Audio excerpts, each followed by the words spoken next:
growth therapy. I'm like craving hot Cheetos, but I'm trying to like eat healthier this year. Me too. I know. Yesterday really I had a veggie burger. It was the most I've like interesting eaten experience of my life. I've also like I started off the year with my period and then I got sick. So I feel like I haven't started strong yet. Yeah. So I've been kind of just chilling. Well, I stopped vaping, kind of. Good. Wait, when did you stop? Like beginning of the year. How do you feel? I'm chewing nicotine gum. That's where we are. That's where we are. No, I feel like I just want to stop getting like out of the habit of just putting something in your mouth all the time. Yeah, I think the nicotine gum is soothing that. But also I've been vaping for 5 years. Yeah. So it's now. Do you find yourself wanting to like eat more?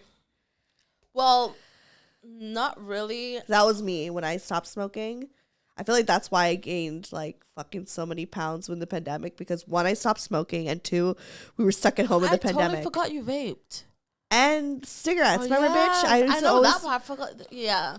So, and I was actually thinking on the drive here, recording. I was actually thinking about on the drive here how every single time, like, this podcast is my, like, marker of my life. Like, I've been drunk on this podcast. I've been sober on this podcast. I've vaped on this podcast. I'm stopping vaping on this podcast. Oh my god! So much like no, we've seen your journey. Yeah, my journey, like, is documented only on this podcast. Oh, and I love that. I mean, I think that's like the goal, like, of like having like you and like the others on, you know, for a while now, like being like a continuing guest, because it's like not just documenting mine, but y'all got your own journey too, like from being sober to now stop like smoking. Like, that's huge. So crazy. 5 years of. And I think for me, and we were vaping it up at home when we lived together. And everyone knows me. Like, I'm the vape girl. Like, I don't drink. I don't smoke. Yeah. I vape. That's my thing. I do it. That's your vice. That's my vice. Yeah. And I always was like, that's my only vice. So yeah, everyone has their own vice.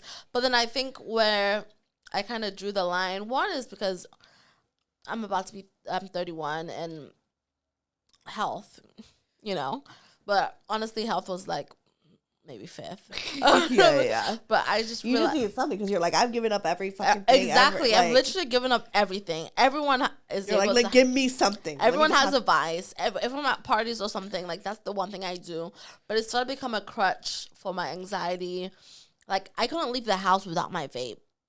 If I didn't have my vape, like, I forgot it in the car or I forgot it at home, either I'd have to buy a new one, or when I'm at, or if I'm like if I'm late for something, I can't stop and get one, I will be obsessing over how I don't have my vape. My mind now just be like, oh my god, I can't wait to go home to vape. Like, oh my god, or just like fucking twitching. I literally twitching, freaking out inside, anxiety on 100, because I'm like, I don't have my vape. Like, and then it's just, my mind is just, I couldn't be without it. It was literally and you had that monstrous vape too, the like, yeah, and now like I just have my little cute fruity ones, and yeah, it's just been, my vape has been with me, vaping in general has been with me since like I've been sober. So. You know what's crazy, because people were like, oh, use vaping to get off cigarettes. Remember that? That was like how they used to sell it to you.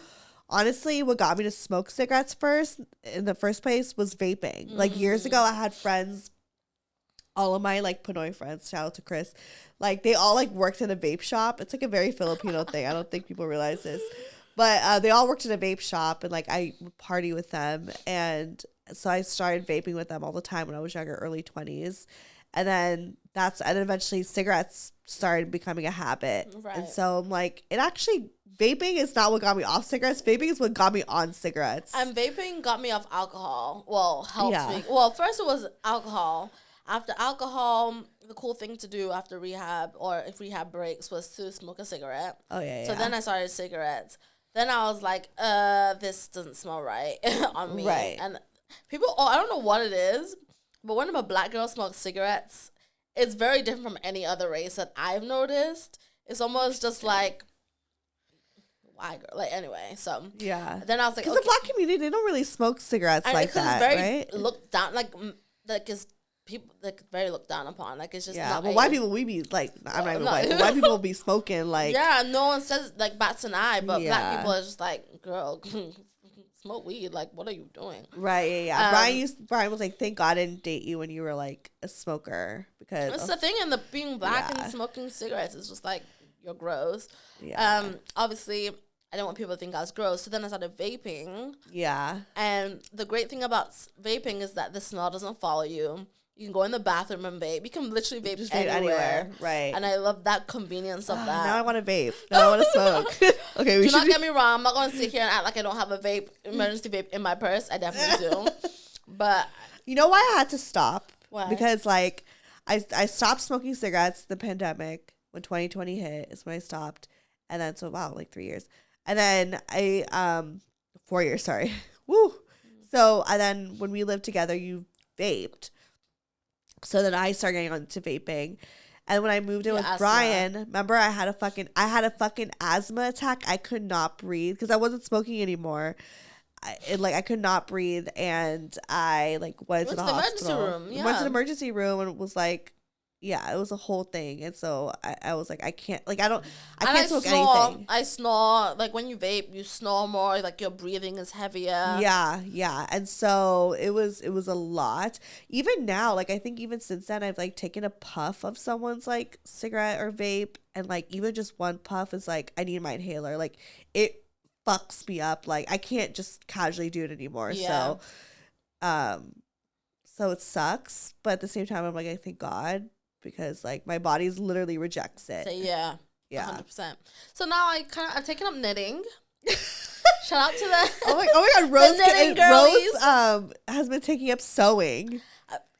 And I've been wanting to like take up because I used to sew too, and I'm like I need to go back when I was a kid. Yeah, when I was like 10. I used to sew like little cute dresses when I was I took up knitting. I have knitted before in the past, nothing serious. But then I took it up again at Christmas. Aww. And it's great for my hands because with the vape and interchange, like you're just having something for your hands to do. That's a good idea. Also, ever since you were diagnosed with ADHD, I'm not accepting I have ADHD, but like, if you know, you know. I feel like you do because there's a lot of things I see in myself in you. Like, because I feel like we're people off the bat that people wouldn't think that we have ADHD. Like, I think that's why, like, I feel like I was good at masking it. And I think you're pretty good at masking it too. But then, like, once you really, like, because we live together, so... Well, actually, I didn't realize we were going to do an intro. Anyways, let's just get into that. Hi, guys. ADHD. Hi, guys. It's me, Stefanie Maegan, your host of Broco Therapy. And we have... we got Jessica Clarke back in the building. Hi. Happy New Year, family. Back on BGT. It's been so long. Minute. The last time you were here was with Kyle Isaac, which I don't know what to call him. They know him as Isaac. Last time we did now they do, yeah. But I've had to split up the content. Isaac is now gonna be here with Kyle, and you're never gonna be here with Isaac. That would be so funny if we actually did an episode. Wait, not Kyle. He's here with Tyler. If you guys remember that episode, the man's point of view. But yeah. But now you guys can't. Do you guys like still talk? No, you're just friends. Not really. We're cool. No bad blood. No bad blood at all. Yeah. No, but he just had to, I'm in a situation now. Yeah. Do you want to tell people about the situation? Yeah. I mean, you don't have to like. Oh no. Yeah. Whatever you want to share. Obviously, me and Kyle we were never a thing anyway. But anyway, I met someone else in September, end of September. Very sweet, awkward guy. It was the Rolex guy. You guys remember? You shared the first Kyle. date. Yeah, on the episode. That's so funny. Yeah. So yeah, we're still going. So I had to kind of. We might have to take out your gum. I just realized that. I know it's like. Yeah. I realized. I was like, they're going to hear chomping. I know. That's why I was like, sorry in advance. Yeah, so out of respect for him, obviously, distance myself from Kyle because there's no man in the world that will be comfortable with your relationship at all. So, yeah. It's okay. Kyle said some nice things about you on a Patreon episode. Actually, no, let me not bring that up again, Messy. Anyways. She said messy. Should we just read some emails? Yeah, we can talk. Let's talk. You want to talk? Yeah, let's talk.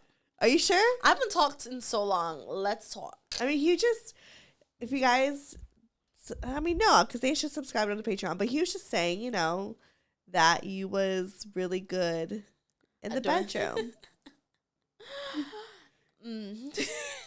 And you know what he also said? I don't know if it was in this episode or if he just said it to me in general, but he was like, not me being messy. I'm so sorry, Kyle. He was like, I would totally, like, if I wasn't dealing with the breakup and the heartbreak of, like, his ex and stuff, that he totally would have, like, went all in with you. Like, in a relationship. How does that make you feel? Water under the bridge. You know what? I don't know if it is being 30 years old or, you know, I'm 31, but there is something about not wanting to waste time for me right now. And I think if you let niggas, they will waste your time. And so unless you're coming with intention, yeah, I think I've lived a lot of my life betting or holding on to maybes, a lot of it, and feeling that maybe is enough, and that may be coming from also trying to convince myself or others that I'm worthy of that love, I'm worthy of being chosen, I'm worthy of, you know.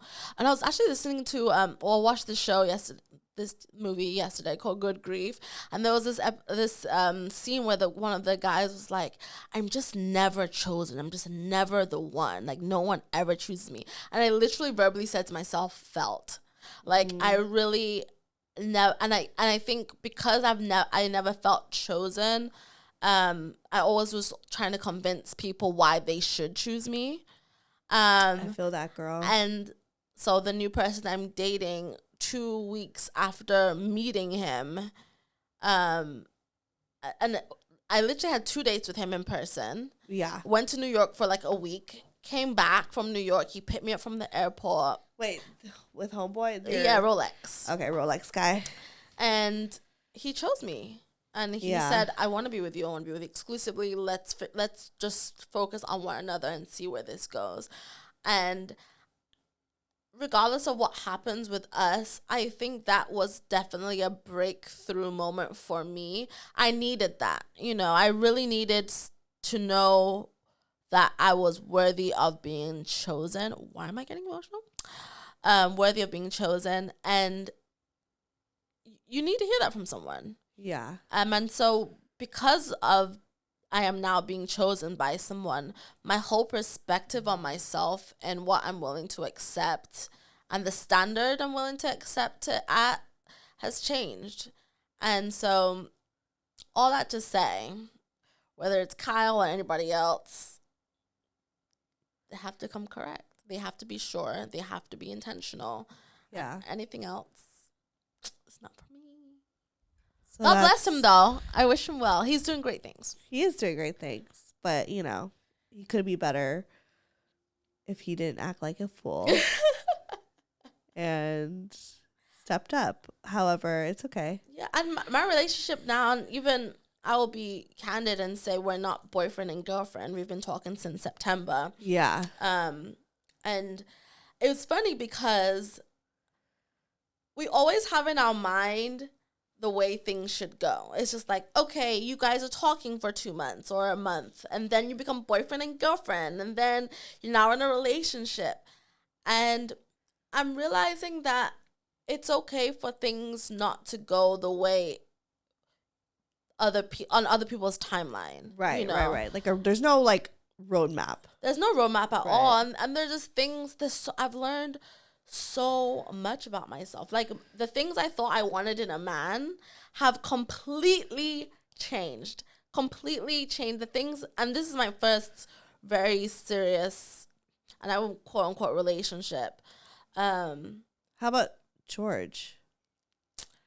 George was different. I say this because as like one of your best friends who's Yes. been here since the time, 100%. like as a Cancer, you fall in love, Right. You know, so that's why I'm just like, what makes it different from like this the is other what makes it different. Being chosen for me is not enough.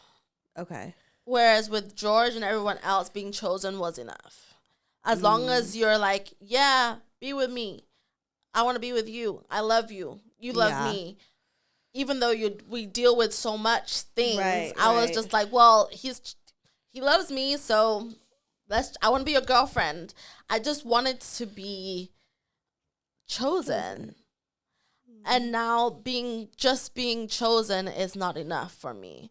That's what the difference is. And I think it also just goes into, and I always bring this up, but my sobriety. I think when I was drinking and when I was in the process of getting about 5 years sober, you're a new person. And I think I've spoken about this on the pod before. Like your brand, when you have when you relied on something so much and you're no longer relying on it, the person that you were when you did rely on it is completely changed. I get that, yeah. I'm just the way I function, I'm learning myself again, and you're starting from scratch. I didn't trust myself. I didn't trust my decisions. I was trying to have just trying to see where things went. But now I'm like very confident in who I am. I'm very confident in what I want. And I'm not willing to like compromise on that. Yeah. Oh, I love you, Jess. I was just looking at you. I'm like, you look so beautiful right now. I'm distracted by your beauty. I've also been really into my Jesus bag. So there's been a lot of affirmation there. And this is like ADHD tangent. So I've been reading the Bible a lot, right? Right. And I know you're not. I know you're familiar, but yeah. When I tell you, Steph, there is so much tea in the Bible. Interesting tea. Yeah. Like BET, like To Me. Right. Oh, was it To Me? To Be. Low budget, like movie tea. Right. So good. But yeah, I've just been really, I guess, working on myself more, and it's showing up in different ways in my like getting in touch with your spirituality. And, and that makes you a new person too, because the things that you kind of let slide, you're no longer allowing it to slide. I think with my current relationship, to be candid, one of the things that we're kind of dealing with is just the different levels of spirituality and how that plays out in our relationship. Because I think one of the things I've realized is the things that I'm convicted of, he doesn't have those same convictions. And so there's always kind of an imbalance in a way. It's just like, he doesn't understand why, like, for example, sex. We're not having sex right now. Dry January. And it may be longer. Who knows? It's difficult. It's difficult. He's not Yeah. And because I'm convicted to do these things, because he's not aligned in the, he's not even that, he's just not aligned in the same way. He has his own relationship with God, which is fine. He's not always going to understand the things that I do. And then I have to be in the position to figure out whether that's something I'm going to have grace for, something how much does it mean to me, Right. And how much can you compromise? Because someone's always going to lose. Either I'm going to feel like I'm giving up my convictions or letting my faith down, or he's going to feel like he's not fulfilled in the relationship.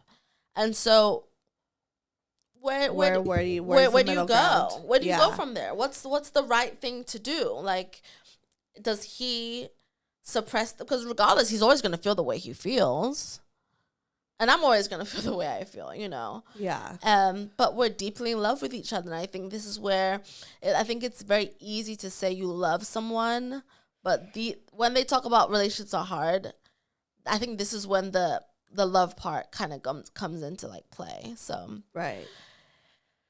Relationships are hard. Relationships are really hard. No matter like how healthy and unhealthy the relationship is, there's always something, you know, like me and Brian, we can't find a compromise with chores. Like it is what it is, you know, like it's just. Wait, what is he telling you to do and what do you want to do?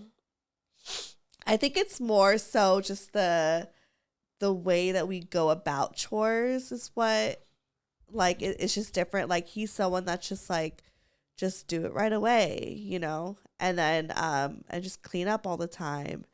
And I think me and you are very similar, where it's like we'll get to it, but like if I'm tired right now, I'm just tired.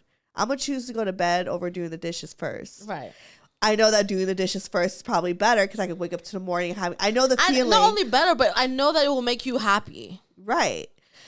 But he like doesn't think that way. Like one example, and I know that he gets annoyed every time I bring this example up. My uncle came over because my uncle's our neighbor. So he came over. We had some Filipino food. He left. And I noticed when my uncle left, I was like, oh shit, I got my period. So, you know, our plates are in the sink. I went to go take care of myself.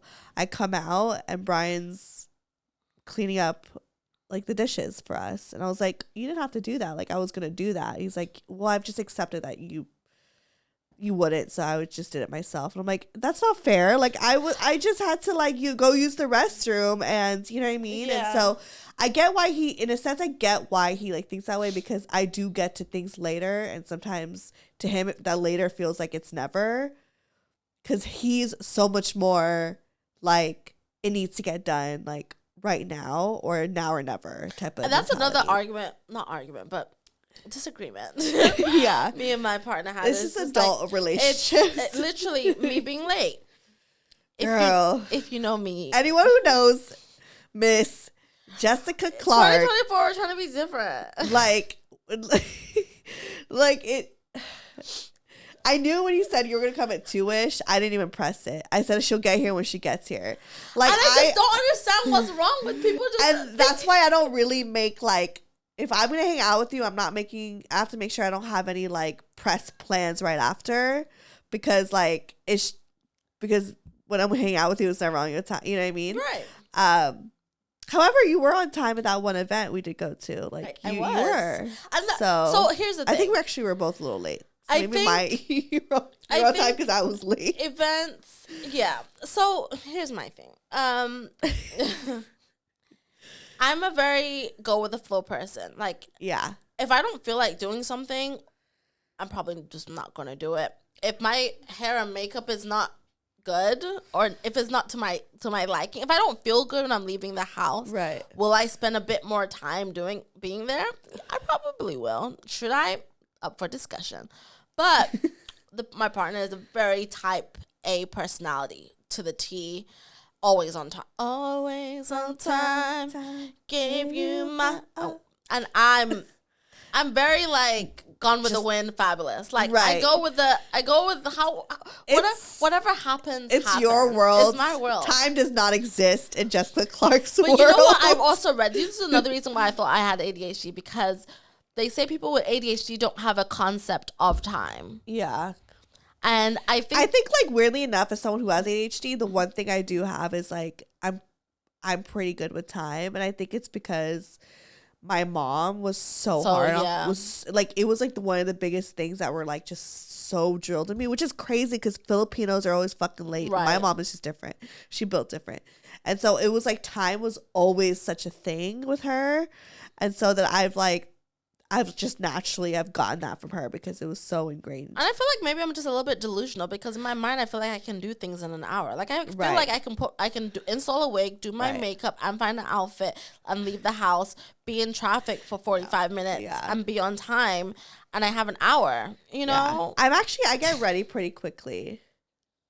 I'm just crazy. I know, but I want to. So in my mind, I'm like, okay, so with my partner. He has made the decision Because I was like, why don't we used to do things. Why don't we do things anymore? He was like, well, I know you're going to be late, so I just don't plan anything. Oh, excuse me? That's rude. Oh, what do you mean? Yeah. He was like, well, if you're not going to respect my time, I'm not going to plan anything. Oh my God. Oh, sorry. I love when things like that happen. Yes, I just found a lip oil in my pocket and I've been needing something on my lips. And you're like, I love when things like that happen. I do. It's like that was a really relatable moment. Easter eggs. And I'm like, oh, I was looking for this. Love that. Like if you found $1, what? Don't make it be 20. Stop. I know. But yeah, so he's not, and I was just like, well, that's not fair. How can I even like redeem myself? Right. If that's fucked up. Yeah. So, but at the same time, I was talking to my dad about it, and he was just like, being on time is a thing of respect. And as a man, it's important to feel like your woman respects you. And if she doesn't respect your time, then what are we doing? And so in my mind, I just feel like maybe you should just accommodate me being late and saying, if we're supposed to be somewhere at 1, say we're supposed to be there at 12. Then I'll probably get there at 12:30. Delusional? Maybe. Smart? That's also arguable. No, I've lied to you before, saying come at like 4, and I really need you at like 7. But he's also like I've done that before. He's also I do that with my late friends. He's like, we're adults. He's like, we're adults. Why am I having to? And I'm just so I get both ways, but that's kind of. But this year we're gonna try and work on being. Have I been effective in January? No, but we always have February through December. We still got the rest of the year to put this. I've improved in so many other ways, but it's a work in progress. I mean, it's okay. It's like the second week into January, whatever. And I feel like if I stop being on time for things, I'll probably be like kind of like close to nearly being perfect. Yeah. But we all got something. Like everything else is great. My time management, showing up on time. There's always got to be something, right? And that's how I knew I loved this guy, because I was so mad at him once, and I still clean and I still cooked for him. I'm a great woman. Right. Oh my God, I love your chicken masala that one time you made. Oh, that was so good. It's just time and me. We're just. Yeah. Yeah, but. It's okay. Such is life. I know. I just, there's just things in life. And I honestly, I really try to be better. Like I actually feel like I'm still messy, obviously, but I feel like I've really tried to. I honestly think that I've stepped it up and been cleaner. However, I don't know. I'm just not up to par. I'll never be up to par with Brian because I'll never be Brian. Right.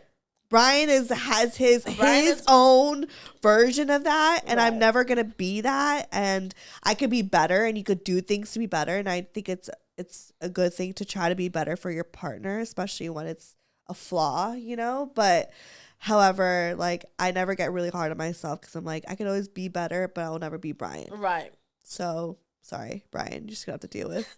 And he's with you, and he loves you. So. Yeah, and he just, I'm just trying to find someone that will love me for me, flaws and all. We're all just trying to find someone to love us for us. Yeah. Thank God. It's Brian. Oh my gosh. You know what? Because I deal with his shit too. Because also it's a problem to have to deal with someone who's also type A. We always are on the type A side and give the messy person the problem, but we need to give the type A because type A people need to learn how to be more flexible. Exactly. No one is the same. And also type A people also need to understand that just because you think something is supposed to be done a certain way doesn't make it the only or the right way. Right. And also don't take shit so personally. It is not that deep. It's not that deep. And it's not always about you. Sometimes I just don't feel like it. Sometimes it doesn't mean I don't respect you. It doesn't mean that I hate you. Another thing, type A people, the extremes, please. It's either you love me or you hate me. I could say something like, there's no I just want you to do something better. I just want you to affirm me more. If you hate me, just say that. I never said I hated you. I just want you to change an aspect of you. So type A people on the extremes of things and not being able to see the gray area, get on your Y'all need to relax. And chill. I think they need to practice patience. Type A people need to practice patience, need to practice having to feel like they need to control everything. The control, bitch. Y'all need to chill with that. Relax. And I'm not just talking about Brian. I'm talking about all of y'all. We all have autonomy. My mom, my friends who are type A. Okay. Everyone. Take a chill pill. It's gonna be fine. Coming from people who are ADHD and messy, and just on our own time, literally. I'm just like, we all need a bit of each other. Yeah. Type A people just because they're so like put together on the outside, and they would like things unpolished and organized. But at least type B people, we are who we are. Type A people is almost like they see their package a certain way, but when you dig deeper, their control, them being type A is rooted in trauma. It really is. And no one wants to say that. No one wants to say it. But at least type B people, we wear our heart on our sleeve. You get what you get with us. Like, you know what you're going to get. And we go with the flow. We're not going to get on you for shit. If anything, we're upset because you on us. But you do you ever realize you're like, I'm not really mad at you. I'm only mad at you because you're mad at me. Like, that's how I feel with Brian. I'm like, I'm like, literally I don't have anything to really complain because I don't care if your socks are on the ground sometimes. But it doesn't like irk me. But then I have to make a point that it's just like, if you say something that I do that annoys you, when you do it, I'm also going to say, well, if I was to do that, you would be. But it's annoying because Brian like doesn't do it, you know? Like Brian's like kind of like perfect, and it's really annoying because I'm like, I kind of want him to do something wrong in the house where I'm like, motherfucker. Why do you do that? Like, because he does leave his socks sometimes or whatever, but I'm like, okay. It doesn't like irk me. Like stuff like that. But I'm sure there's so many things that you just miss because it doesn't irk you. Because I'm just not paying attention. Yeah. There's probably so many things that you could point out and they're just like, but because you're not trained to feel it's not a problem for you. It's not a problem for me. So down to find the stuff like that doesn't ruin my day. That then becomes toxic because then you're just looking for problems. Exactly. So. Yeah. So anyways, so type A people, relax. That's our message for the day. Should we read some emails? Yes. Because I'm like behind a year, so some of these are like a year behind, but it's okay. Because if they're not going through it, someone else is. 100%. And also like, people be going through the same shit over and over again. Because, like, maybe a year ago you went through some shit that you wrote about, but now this time you're doing it with someone else. 100%. You know what I'm saying? That's just me trying to, like, make up for it. Justify. Okay. Well, this one's, like, recent. Okay. So. Let's do it. So it says, boring sex life. Ooh. Hi, Stefanie. I kind of related to your episode with Brian, how your guys' libido is on different levels. Me and my boyfriend have been together for 5 years, and lately our sex life has been non-existent. It bothers me, so I bring it up to him, and eventually we will have sex, but then back to nothing. I don't want to keep having to bring it up in order to have sex.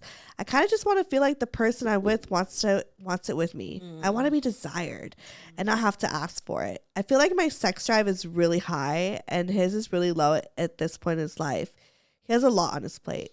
I try to be understanding, but I can get depressed, and that sometimes it feels like we're in a platonic relationship. And like how Brian said in the episode, he doesn't want to be resentful. I feel the same way. Because I do love him and I don't want to either. Have you guys done anything to spice up the relationship or includes more sex in your life? Thank you. Aw. That's cute. That is cute. Hashtag relatable. Hashtag relatable. How are you still guys working on it? My libido's just really low. And I think and Brian could like have sex all the time. And so we're still working on it. I don't really have answers for this. Do you have a high sex drive? I know that you're like on dry January right now. But we're very, I don't, if I have, for me, it's more for the other person than it is for me. I can find satisfaction in other areas. What do you mean? Like, if someone takes the time, like, if someone was to do something, if my partner was to do something for me that is thoughtful and sweet and intentional, that would give me as much satisfaction as having sex would.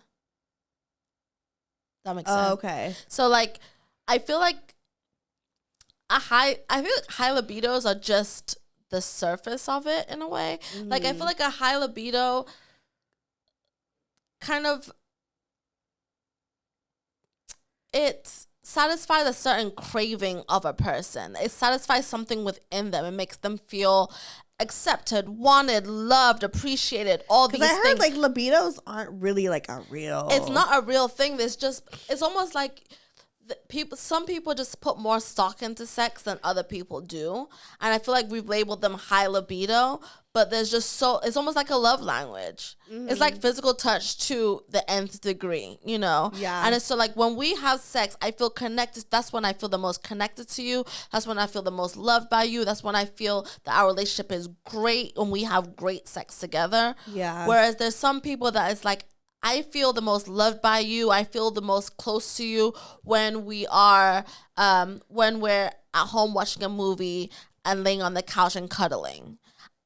Like, that's when I feel all those things. So I just think it's a thing of maybe even finding a middle ground of what satisfies you both equally, but with something different, if that makes sense. Yeah. Like what, besides you, like you have a really high sex drive, his libido is not that high. What's something that you can do in the middle where you both can feel, because really what you're saying is not that you want more sex, it's that you want more connection.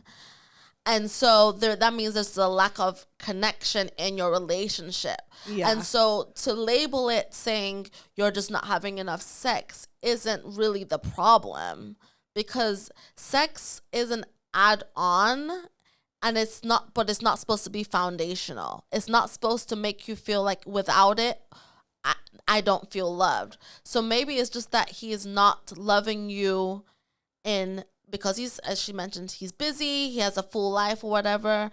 Maybe there is just there's a deficit there of love, and the way that you think you can feel that again is through sex.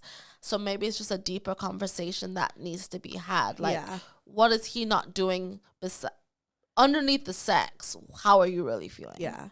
Like, I think that's like such a like fascinating point. Because I think with me and Brian, the fact that like, my libido is slower, like lower than his. However, we are still very satisfied in like, for me, I guess I can't really speak for him. But from what at least he's told me is that we still have so much love together. We're we're still intimate in other ways. It's not like we don't feel a connection. And I feel like that's what makes it, and not to say that meeting in the middle is going to be just as good as sex, but I think what Brian was probably saying is just that, yes, a lot of sex would be great, but there's so many other areas where I'm satisfied in. Mm-hmm. There's so much I can find connection in so many other things that it makes up for I can find connection in 10 other things about you that can make up for that one thing, which is sex. Exactly. And so, and I think like starting with a very intimate conversation, like let the intimacy start in the conversation. And I think that like that's where, and me and Brian are very good at, and it looks like this homegirl that just wrote this, like she needs to do that with her partner, because through that intimate conversation, Brian realized like, oh, it wasn't anything to do with him, or it wasn't like anything personal about how I felt about the relationship. It's because I've been lacking a lot of like self-confidence lately. Like I'm not feeling even sexy right now.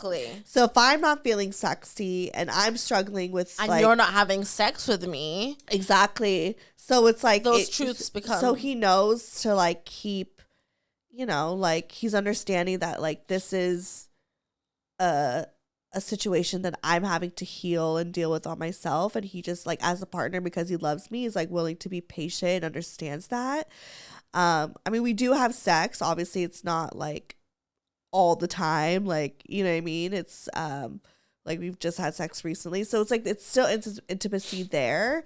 I try to also, because I know my libido slow, is also like do things to get myself into, because I know my partner still needs to be satisfied too. Like, out of, like I still try to like get myself in the mood. For me, like shit, just put the vibrator on, get my mind rolling, and then I'm like, oh, I'm like her again. I'm like the fucking whatever. But I just like, I try to find ways to like get myself into those moods, even when I'm just, because most of the time I'm not. Like, I don't, like, I'm not like one of those people who just walk around being horny all the time. And like, as a woman, and like it's regarding the letter, I don't know how it would feel to not feel that a man wants to have sex with me. Because, walk with me here. We're not having sex, my partner and I, but he still wants it, obviously. Right. It's a catch-22 in a way, because let's say he was like, all right, cool, and just, which in the beginning, to be honest, he was like that, in that he was just like, well, I can't touch you, I can't be intimate, I have to just kind of close off myself, because then it's going to be tempting to me. Right. For a man to not want to have sex with you, as that's what they do, as a woman, that you may also feel like, what is it about me? Because we have this idea that men are just constantly fucking horny. Right. But that's not true. Exactly. It's not every true. Man is different. Every man is different. Yeah. But then there's, society. That's the stigma that we have. And, like, and I think because we've kind of been what's the word? It's just programmed to feel that way. Mm-hmm. It makes us in turn feel like, well, what's wrong with me? Why he doesn't want to have sex with me? Right. And I think she mentioned that she was also just not feeling the best. So I think it really is maybe a confidence thing, and it may just be a conversation. And instead of it just being like, okay, we're not having sex, explaining to him where you are, how you're feeling, and what sex does to make you feel better about your relationship. Yeah. The other side of that is also just looking inner and seeing really what is missing, Yeah. that I can work on in myself. Yeah. I think also maybe have a conversation of like, what does sex mean to like each person? Like, what does sex mean? What's his relationship with sex? Exactly. And then what's your relationship with sex? Because we all have such a different relationship with sex depending on like how we grew up and our religious beliefs, or, if there's been trauma, if there's been shame, if there's 100%. Been like, I don't feel as a Christian, we're taught not to have sex before marriage. Right. So when I am having sex, there is still something in me that doesn't feel right. It's never felt right. I always felt like, as great as it feels, after I'm done, I'm like, ugh. Yeah, that I've been through that. And too, so there's everyone's relationship, but then a person that doesn't have those same convictions are not gonna feel that way at all. Yeah. And so you're always gonna, but yeah, everyone's relationship is just different, and I don't think people have that conversation enough. Like, I've never asked a man in my life, what's your relationship like with sex? How have you how do you function in sex? What does it mean to you in a relationship? Exactly. Like, how is this a priority or not? Is it a priority? Yeah. And honestly, a man in the beginning, or a woman really, may tell you, oh, it's just, sex is great. Love having it. Don't need it. But the more you get to know someone, you start to really understand, like, it means more than what they kind of put on. Because I don't think a lot of people really like sit with themselves and think about what sex means to them. No, at all. That's not really like what is it? And thing. It's so interesting because it's such there's nothing like it. Like, you're literally becoming one with someone physically, mentally, spiritually, especially if you believe in soul ties. And we do not really think or deep how the lasting effects of it is, Yeah. But we do it casually, which is great. We do it from casual sex to sex in marriage. Right. There's so many ranges to it, and we don't really think about, like, even someone that's been like S-age, like, their relationship with sex is going to be completely different. Exactly. like everyone has like their own different experiences and having to be sensitive to that. Yeah. So I think like with, you know, the Dear Reader, I think instead of just jumping into like, you know, just trying to have sex all the time or whatever, you know, try to do that stuff. I think just, yeah, having an intimate conversation. And even if like sometimes sex is super mental, and like for me, when we get into that mental space, that's when I get, you know, do get turned on. Like when me and Brian would talk about like, you know, like what different kinks and fetishes we would be into. Like what's something that like you want to try? Like that kind of like conversation. What do you think about planning sex? Planning sex too. I'm struggling with that a little bit because I love spontaneous sex.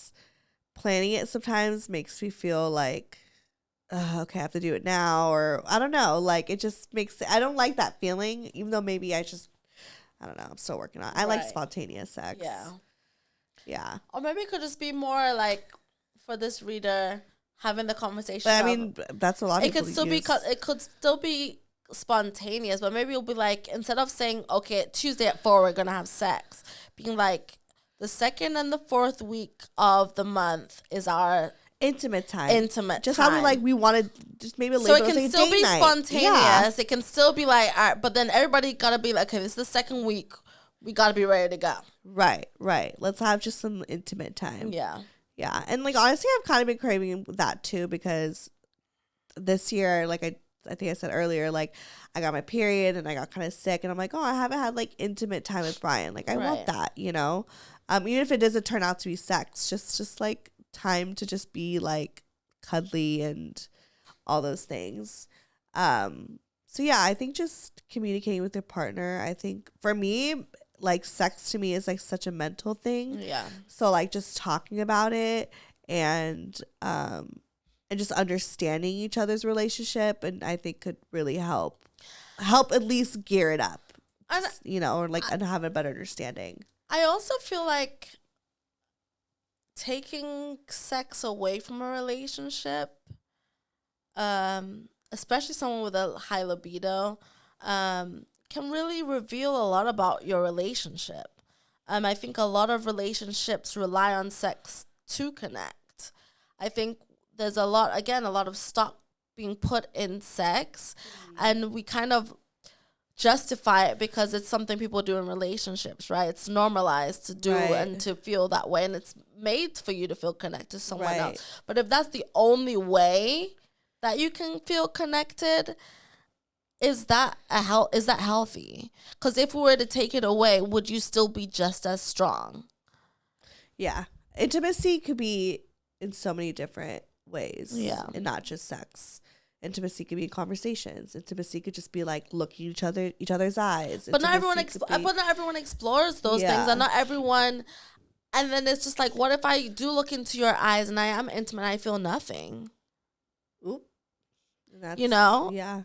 But then it's just like, but then the dick is bomb. Exactly. Exactly. So it's just like when we're physically having sex and you're literally giving me an orgasm, my body is being able to do what it needs to do during sex. That's when it feels great. Yeah. But that is the person, but it's also an actual feeling. Whereas if I'm finding connection through looking in your eyes, that is like, you know, those that's deep. Those you know, those yoga people that have you, like, not yoga people, but those sex therapists that have you just looking at the person and doing different moves. That's what Danny says. It's just like sometimes just look at each other's eyes for like a few minutes and just do. But if I look at you and I'm like, damn, you're ugly.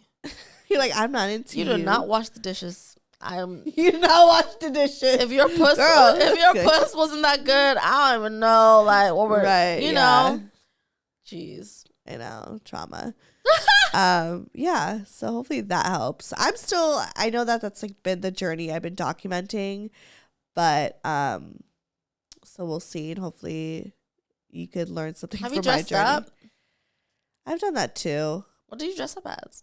I mean, I don't dress up as like anything, just like wear lingerie. Oh, okay.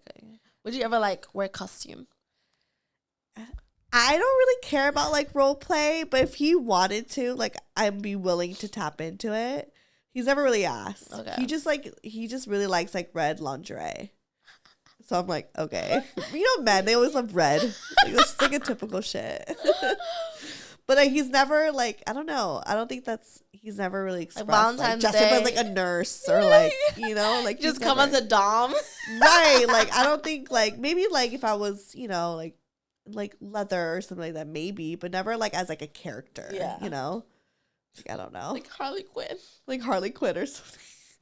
You'd be like, okay. Like, what's going on?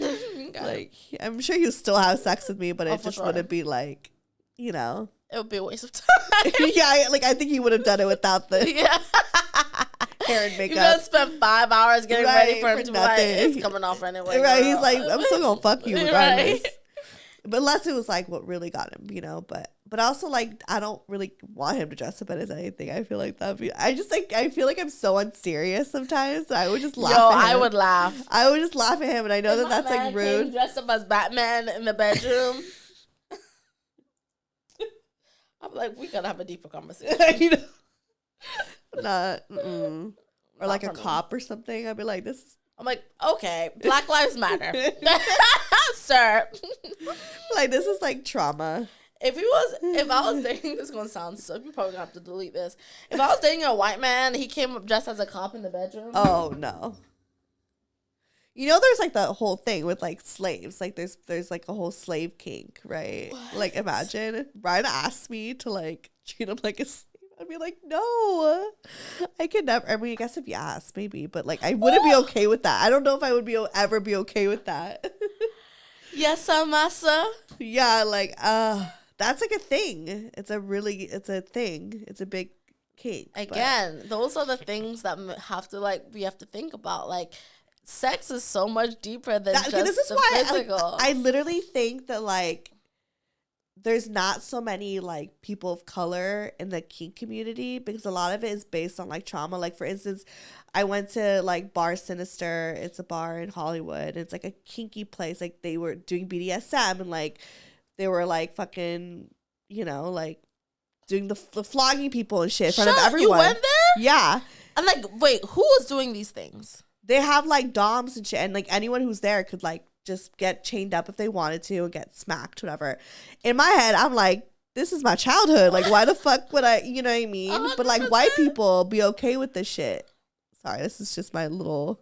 No, 100%. That's why I'm like, you don't really see that many people of color because like, you know, like we've had to be colonized. And there's just shame around it in our community. There's just shame around talking about it. Even with me, you will see, like, I will talk about, like, and that's why you're so groundbreaking because you talk about things people are not willing to. But even me, especially in my community, because it's not like that's why I don't really have that many Filipino representations because they're like, I don't want to be seen with you, Steph. Yeah. Like you. They never said that to me, but I know that that's like a thing. You know, right? No, 100%. But yeah, but then that's why you see more white people. That's why I'm like, there's more white people. That's they have freedom, right? That's why I'm like, I feel like not that I've ever been to a sex party, but I know if I eventually go, it's gonna be majority white people. 100%. And that's why I even asked the twins. I'm like, what's the demographic? Because I know brown and black people are not up there. Like, we don't have sex parties at all because first of all, and if there are, they're rare. Where? Invite me, please. Because these are the people I want to have sex with, are brown and black people. However, like it'd be with the white people. Skinny pee Tom out there being Ooh, skinny pee Tom, skinny penis Tom. Yeah, what? Okay, like the I get it. Quintessential white man. Yeah. Okay, got it. It's like in tech or something. Oh, for sure. He's an engineer. Does coke sometimes. Right, fine. Exactly. But yeah, like that's the demographic for it. But anyway, so how did we get there? I don't know. Well, let's read that question. Oh yeah, we're on time. We do one more. I mean, we're already at an hour, but whatever. Here, and you guys, I'm kind of running out of these like older emails, and so start sending me some because we're catching up. So once you send, you won't hear it a year later. You'll hear it pretty soon. So this one is January 24th, 2023. Hey, Steph, I've been in a relationship for 1.5 years. We moved in together. I live with him and his mom, and everything is great. Are you English? Yeah, you're from London. Okay. Hello. And everything is great. I love my boyfriend. He is an Aries and a year younger than me, which is weird because I'm not too sure if Taurus and Aries go. But I'm a tornado, and this guy is the calmest person I know. I love that. He does the most to help me when I'm sad, anxious, or just straight up being a bitch during PMS. If you know, you know. Anyway, my boyfriend is a hard worker, real focused guy. He wants the picket fence and family in future, and he's constantly bringing up moving out and buying a house. Look, in Essex, it's fucking hard getting a mortgage, but this is how hard he works. He knows he can get it. But me? He doesn't know how much debt I'm in from loans. Oof. I really don't want to tell him because money is the only thing I've seen this guy stressed about. And I have a good job at the moment and am paying them off slowly, but they're going down, okay? I get that, girl. Also, doesn't everyone want to travel, see the world, live life, go to Asia, as my late father did, and really embrace life before I have kids and have such a massive responsibility of owning a house? He keeps saying maybe we could go for a week to India or Philippines. Ooh, Philippines, once a year. But I don't think he really understands that I don't want this to be a 5-star hotel holiday. I could do that when I'm old, and don't want to fight off the bad belly after going to the street food stools, you know? What? She doesn't want to, like... Fight off the bad belly after like going stomach. Like, she doesn't want to have a stomach ache. Okay. That's so funny. I was like, what? A bad belly. I just want to know your point of view, as it's so hard to discuss these things with him. I see so much in the future for us, but settling down at the age of 23 and buying a house by 25 is really not where I want to be in life. I love you guys. You always make me laugh daily on the way to work. I've been listening since day one, I guess. She said day. And I love how much you've blossomed, Steph. Since day. Like, it's a British expression. Oh, really? Yeah. Since day? What does that mean? It's just like since the beginning. Oh, yeah. Love that. I love how you've blossomed, Steph. I'm not emotional. You are. Getting all my Londoners on the pod now. Cue London accent. Haha. Love you guys. Oh my god! Shout out to you, London. Shout out to you, London in the house. I'm not from London, but here we are. Where are you from? I'm from Nottingham. How far is Nottingham from London? Like 2 hours. Okay. Yeah. So like London. It's different. It's different? Yeah, it's very different. Okay. I always want to go to London. England is not like America in that. It's very like, yeah, look at the map. It's fine. I'll go one day. Yeah. Yeah. Wow. Finances. I know. Loans. Which is, what was your conversation with Brian about finances? Was that easy? Was it hard? Have you had it? No, we've had it. We've talked about credit scores, everything. Like, he knows. And it is an uncomfortable conversation to have. You're pretty good with money, though. Huh? You're pretty good with money. You think I'm good with money? Like, because of your mom, like, you know how to do it if you wanted to. I thank you for thinking that, because I think I'm a lot better with money than I used to be, I will say.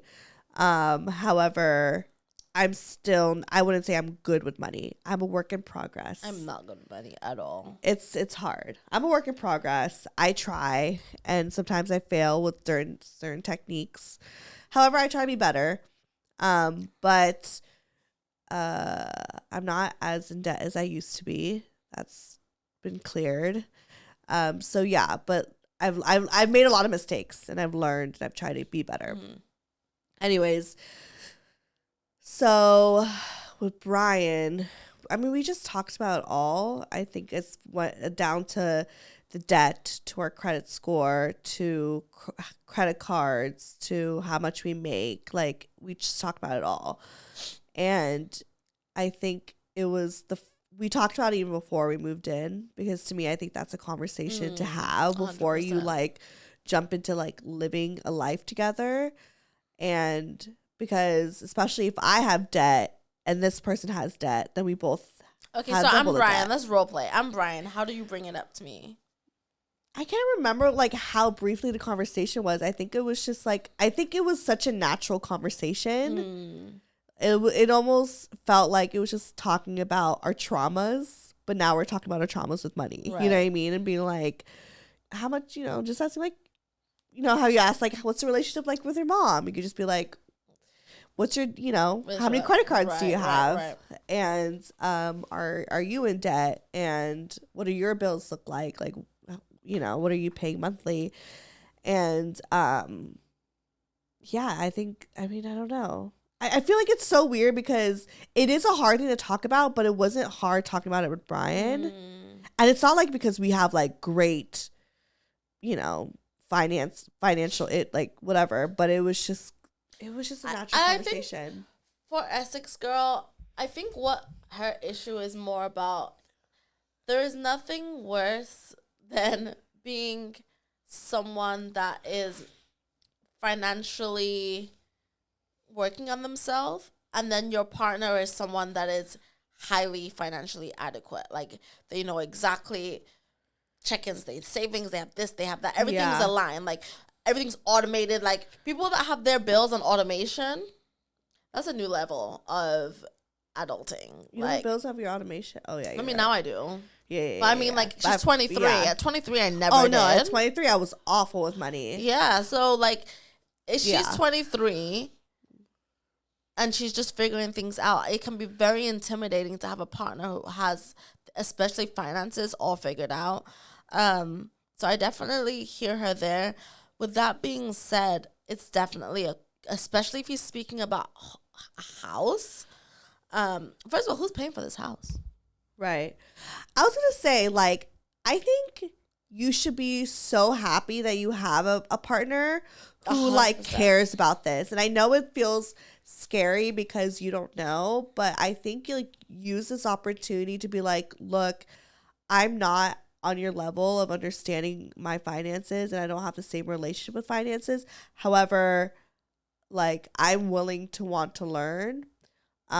Because if you are good with finances and she said that she had a good job, you'd be able to have a house and travel. Yes. However, there might be moments where you're going to have some sacrifices. Yes. Like, I know once you buy the house, a lot of people say like, okay, I'm like house poor for a minute because all your savings just went to buying this house. And then to maintain your house. And to maintain. Yeah. Thing. So I think, I mean, I don't want to give any financial advice because I don't, again, I'm not like the strongest at it, but just what I've seen with people around me is that everything is possible to have both, and it doesn't have to be one or the other. And timing though.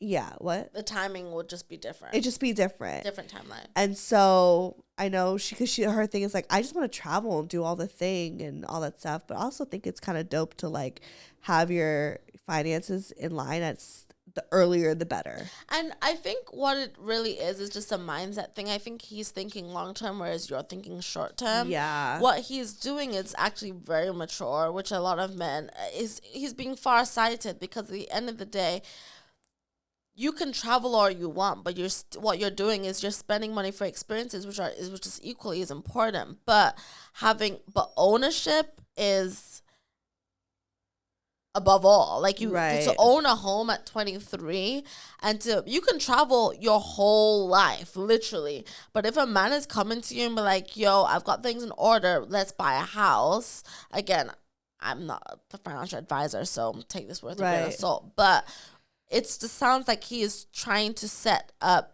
generational wealth and then put you in put you both in a position where you could travel and you could travel. Do these you could things. Rent this house out and then buy another house. You know, there's just so many things that you could do, and you can travel anytime. And maybe it's like, because she also said too, it's like there might be this commitment thing too, right? Like there is this feeling of like, I wouldn't buy a house with anyone I'm not marrying. Oh, for sure. I mean, that's just me. Me too. So I understand that feeling of like, oh wait, this might be too serious. So maybe it's not even just the finances. It's like it's the timing of the relationship. I mean, if it's the person you see yourself with, then by all means, yes, get the fucking house.